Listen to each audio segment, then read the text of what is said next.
자, 다음은 네티즌들이 오늘 가장 많이 본 사회 뉴스 전해드리도록 하겠습니다. 민생 회복, 소비 쿠폰에 대한 반응이 아주 뜨겁습니다. 전체 국민 60% 가까이 신청을 해서 총 5조 원가량이 지급이 된 것으로 지금 나타나 있습니다. 관심이 크다 보니까 각종 편법이 등장하는 모습 보이고 있는데 그렇기 때문에 지금 논란이 되고 있습니다. 권상희 평론가 자리에 나와 있습니다. 안녕하세요. 안녕하세요. 자, 일단 현재 민생 지원금, 흡연 지원금이다 이런 이야기가 나왔다고 하는데 이게 도대체 무슨 얘기입니까? 여러 온라인 커뮤니티하고 SNS에 이 민생지원금 절망편이라고 하면서 소비 쿠폰으로 담배 15갑을 샀다는 인증샷이 올라오고 있습니다. 이게 지금 빠르게 공유되고 있는 건데요. 일부 A형가들 사이에서 소비 쿠폰은 흡연 지원금이다. 이런 농담까지 나오고 있습니다. 사실 대형마트라든지 백화점 그리고 기업형 슈퍼마켓 같은 경우에 소비 쿠폰 사용하지 못하는 곳이잖아요. 그러다 보니까 편의점 매출이 지금 상당히 많이 늘었다고 하죠. 이 편의점과 동네 마트로 시민들 발길이 이어지면서 담배 구입 문의가 끊기지 않고 있는 상황입니다. 이 A씨에 따르면 소비 쿠폰을 취급하는 매장이 제각각이기 때문에 이게 상당히 복잡하다 이렇게 목소리를 내고 있어요. 차라리 어딜 가든지 같은 가격으로 구매할 수 있는 담배를 사는 게 훨씬 더 낫다고 생각한다. 이런 목소리도 나옵니다. 더군다나 담배 같은 경우는 보관도 용이하고 또 저장도 간편하잖아요. 그러다 보니까 또 차후에 현금으로 바꿀 수 있는 이걸 이제 일명 담배깡이라고 하죠. 이것도 가능하기 때문에 담배를 사려는 사람들이 늘어나고 있다는 분석이 나오고 있습니다. 소상공인을 위한 이게 정책이잖아요. 근데 담배 거래는 그 취지에도 맞지 않는다 이런 얘기인가요? 그렇죠. 이 정책 취지에 부합하지 않다 이런 지적들이 나오고 있습니다. 뭐 소비 쿠폰하면 내수를 활성화시키고 이제 생필품 소비를 촉진시키겠다 이런 목적을 가지고 있잖아요. 근데 뭐 담배 건강에 여러 번 강조해도 뭐 나쁘지 않은 게 해롭잖아요. 해로운 데다가 담배를 많이 사게 되면 그만큼 세금을 또 많이 내는 거 아닙니까?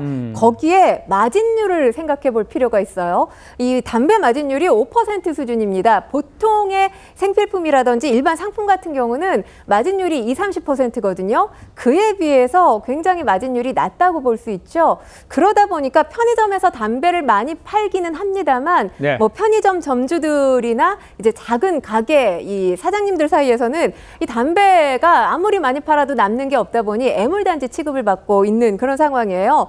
예를 들자면 4,500원짜리 담배 한 값을 팔게 되면 가게 주인이 손에 넣을 수 있는 금액 불과 200원밖에 되지 않습니다. 그러다 보니까 이 건강에도 좋지 않고 마진율도 낮고 사실 지금 소비 쿠폰 때문에 소상공인들 한바구음 짓고 있다고 하는데 담배를 많이 파는 건 소상공인들에게 결국 도움이 되지 않는다는 거잖아요. 더 늦기 전에 구매 품목 제한해야 되는 거 아니냐라는 지적까지 나오고 있습니다. 그렇군요. 자, 그런데 이제 소비 쿠폰으로 담배를 사서 대파는 거, 이거는 법적인 문제 있죠, 변호사님? 이제 영업 정도에 이르를 때 그러니까 담배가 저희 옛날에 전매 사업이라고 했잖아요. 그렇습니다. 그건 허가 사업이기 때문에 실제 담배 사업법에서 규율을 하고 있어서 저것을 많이 사가지고 그걸 돈을 남기기 위해서 지속적인 사업을 한다. 그거는 이제 위법이고요.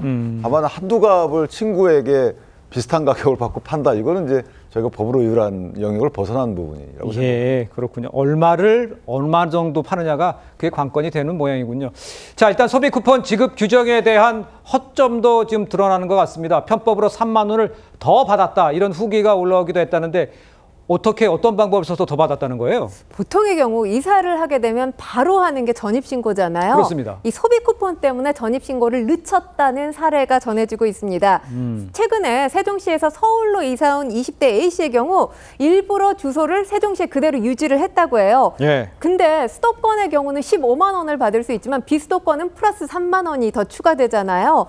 비수도권 추가 지원 3만 원을 더 받았다는 겁니다. 소비 쿠폰 받고 나서 바로 서울로 전입신고를 하고 쿠폰 사용 지역 서울로 바꿨는데 추가 3만 원을 토해내지 않아도 됐기 때문에 바로 사용했다는 겁니다.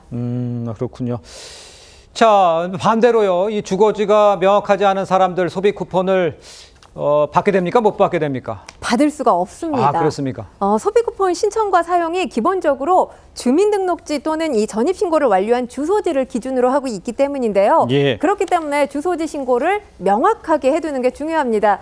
그러다 보니까 지금 전국민 소비 쿠폰 지원의 사각지대에 놓여 있는 사람들, 바로 노숙인이라고 할 수 있는데요. 예. 주민등록이 말소된 사람들 같은 경우 이 등록을 회복하고 이 신청까지 해야 소비 쿠폰을 받을 수가 있습니다. 그러니까 노숙하는 것과 주소지가 노숙인들 다른 경우가 많잖아요. 예. 그래서 현재 신청 자체가 어렵다는 목소리가 나오고 있습니다. 알겠습니다.